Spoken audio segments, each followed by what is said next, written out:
বাঙালির প্রাণের উৎসব নববর্ষ ঘিরে পঞ্চগড়ের কুমারপাড়ায় ব্যস্ততা বেড়েছে। সারা বছর মৃৎশিল্পীদের কদর না থাকলেও বৈশাখ উপলক্ষে তারা দিনরাত পরিশ্রম করে যাচ্ছেন। নববর্ষে দেশের বিভিন্ন জায়গায় মেলা বসে। সারা বছর মাটির তৈজস বানিয়ে জীবিকা নির্বাহ করলেও মেলার কারণে বাহারি সব খেলনা তৈরি করেন এই মৃৎশিল্পীরা। কিন্তু মাটির ব্যবহার্য সামগ্রীগুলোতে চ্যালেঞ্জ ছুড়ে দিয়ে সেখানে ঢুকে পড়েছে প্লাস্টিক। পরিবেশ বিরোধী এই প্লাস্টিকের এমন কোনো জিনিস নেই যা মাটিতে তৈরি স্বাস্থ্যসম্মত জিনিসপত্রকে ভেঙে চুরে সেখানে প্রবেশ করেনি। এখন বৈশাখ এখন আর অতগুলা মাল বিক্রি হয় না, এখন ওই টাকটুক বিক্রি হয়। এখন তো খেলনা যেমন অন্য অন্য মাটির মাল চলে না। এই দইয়ের বাটিটা আমি অল্প স্বল্প দিই বিদায় চলি, তাছাড়া অন্য অন্য মাটির মাল চলে না। এখন সব প্লাস্টিকের। দইয়ের বাটিটাও প্লাস্টিকের হয়েছে। এই যে গ্লাসটা নিয়ে আসি বগুড়া থেকে, ওইটাও এখন প্লাস্টিকে দই বানায়। এখন চলার খুব গতিবেগ খারাপ। সর্বগ্রাসী প্লাস্টিকের দাপটে আজ মৃৎশিল্প তার জনপ্রিয়তা মারাত্মকভাবে হারাচ্ছে। ক্রমান্বয়ে উপকারিতাটুকু হারিয়ে ভয়াবহভাবে আজ হ্রাস পেয়েছে মৃৎশিল্পের ব্যাপকতা। এমন চলতে থাকলে অদূর ভবিষ্যতেই চিরতরে হারিয়ে যাবে আবহমান বাংলার ঐতিহ্য ও কৃষ্টি এই মাটির জিনিসপত্রগুলো। যদিও পৃষ্ঠপোষকতার অভাবে তাদের অনেকে পেশা ছেড়ে দিচ্ছেন। আগে যে মাটি পাইছিলাম যে পয়সাগুলো লাগানি, এখন আমরা 20,000 টাকা শতক কিনতেছি।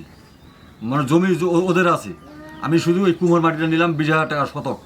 তারপরে খড়ের দাম বেশি, মজুরের দাম বেশি, এই সব মিলে এখন পত্তা হচ্ছে না। বিধায় এইগুলো পেশা ছাড়ে দিয়ে মানুষ অন্য অন্য পেশা করতেছে। এই ব্যবসাগুলো এখন যে পয়লা বৈশাখ আসলে আমাদের যে 7 থেকে 8,000 বা 10,000 হাই দোকানদারি হয়। আগে দোকানদারি হয়েছিল, এখন এইগুলা মাল এখন কিনতেছে না। মৃৎশিল্পের জন্য প্রয়োজন পরিষ্কার এঁটেল মাটি, কিন্তু এখন মাটি পাওয়া যায় না। তার ওপরে রং, শ্রমিকদের মজুরি এবং আনুষঙ্গিক ব্যয় বেড়েছে। সে অনুযায়ী উৎপাদিত পণ্যের দাম বাড়েনি। এরপরও পূর্বপুরুষেরা পেশাটির সঙ্গে ছিলেন, তারাও সেই ঐতিহ্য ধরে রাখার চেষ্টা করছেন। আমরা কুমোররা অত লেখাপড়া ভালো পারি না, মানে করতে পারি না আর কি। সংসারের অতটা লেখাপড়া করা হয় না। তো এটা আমরা বাপদাদার আমল থেকে এগুলো বানাই শিখছি, আমরা দেখে শিখছি।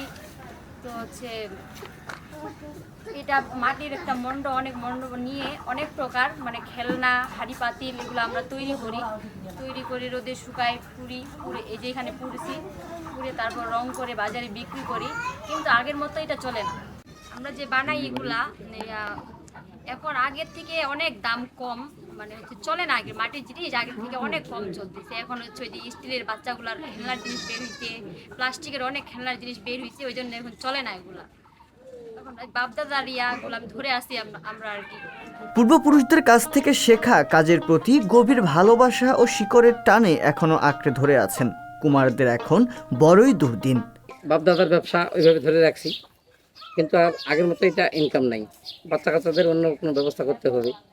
আসলে সরকার তো এটার কোনো আমাদের ইনকাম যে নাই এটা বারবারই তুলে ধরতেছি, কিন্তু সরকার এটা দেখে না। যাকে যে সামনে পয়লা বৈশাখে আগে মোটামুটি ভালো একটা ইনকামের রাস্তা থাকতো, মেলা বাজার করতাম। এখন সেটা আর নাই, এখন আর এটা চলে না। আমাদের এটা বিলুপ্তির দিকেই গেছে। আগের মতো তাদের তৈরি মালামাল বাজারে চলে না। মাটির খেলনা, তৈজস তৈরিতে ব্যয় অনেক বেড়েছে, কিন্তু সে অনুযায়ী দাম নেই। আমাদের পঞ্চগড়ে দিন দিন মৃৎশিল্পীদের সংখ্যা আসলেই কমে যাচ্ছে। আগে এই সংখ্যাটা অনেক বেশি ছিল। এখন এই মৃৎশিল্পীদের আমরা যদি একটু ভালো প্রশিক্ষণের মাধ্যমে তাদের প্রোডাক্টকে একটু আধুনিকায়ন করতে পারি, তাহলেই এই মৃৎ যে শিল্প এটাকে আমরা রক্ষা করতে পারবো। বেসিক থেকে আমরা প্রশিক্ষণ দিয়ে থাকি বিভিন্ন উদ্যোক্তাদের, এবং আমরা কিছু লোনেরও ব্যবস্থা করে থাকি। সংবাদ, ফিচার ও অনুষ্ঠানের জন্য ভিজিট করুন সংবাদ প্রকাশের ওয়েবসাইট এবং যুক্ত থাকুন ফেসবুক পেজ ও ইউটিউব চ্যানেলের সঙ্গে।